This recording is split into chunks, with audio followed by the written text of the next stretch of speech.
natulungan pa natin dito, doble ang laki nun. Kung nakakuha siya ng 13,000 dyan, makakuha siya ng 20 dito o 10,000 dito, malaking tulong yun. Tama? Totoo lang, mas masarap magbigay kaysa magbigyan. Oo, pero sir, ina-apply pa rin ba natin din yung K4? Tinapay.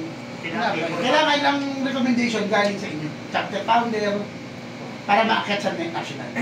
Paano kung sakali Pag hindi nyo pinromote, hindi nyo sinumbong sa amin na kailangan ng tulong, hindi na yung malalaman yun.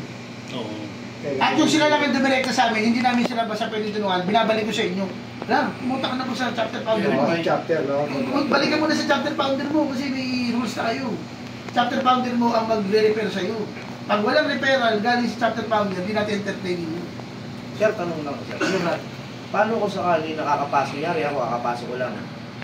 Tapos na sa hindi inaasahang pagkakataon, nagka-problema ako ng ilang araw pa lang. Maybe, maybe. Oh, K1 ka. Pero kung kunyari, isang linggo pa lang ako kasamahan.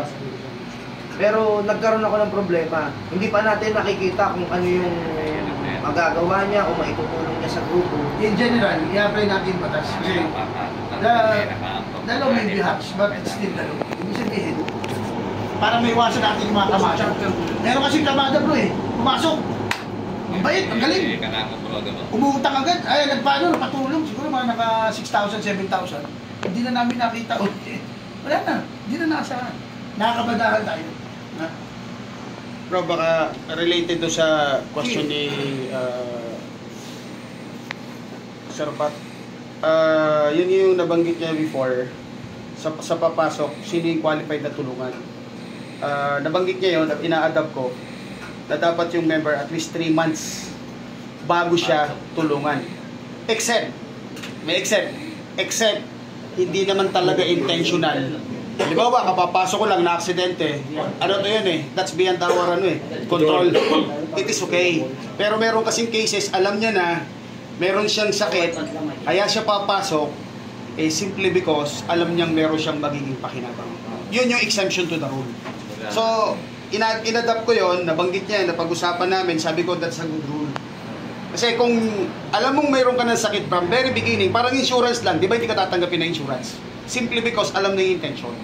So yun yung ano, baka yun yung ibig ko sabihin, exemption. Yung mga hindi na inaasahan. Bago basbasan, pinapaliwanag namin yan, pag nabasbasan ka, naging membro ka, 3 buwan ka, na walang matatanggap na benepisyo. Sa chapter mo yun. Oo, sa...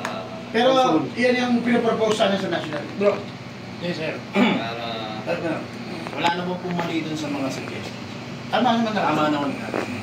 Kaso kasi sir, alam naman natin na bago, di ba? Based on situation na sinabi ni Sir Lester, bago eh.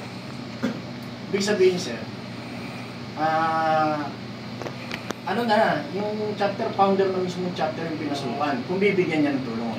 Nasa chapter. Tsaka hindi naman panghihingi ng tulong, hanggat hindi umakit ng K4. Tama sir? Nasagot na. Yun na, application ng batas sa akin.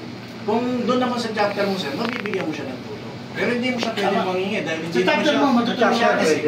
Matutulungan sa agad. national. Pero hindi siya madadala sa national basta. Oo. Kasi, Pero depende talaga sa house rules ng isang kaya siguro para sa akin, house rules naman lang. Bro, para sa akin, yung mga papasok, magandang ng chapter na medyo matibay-tibay. Magandang chapter, ha? Kasi sa amin, nangyari din yung may membro ako. Kung pumasok yun, very active siya nung umpisa. Siguro by January,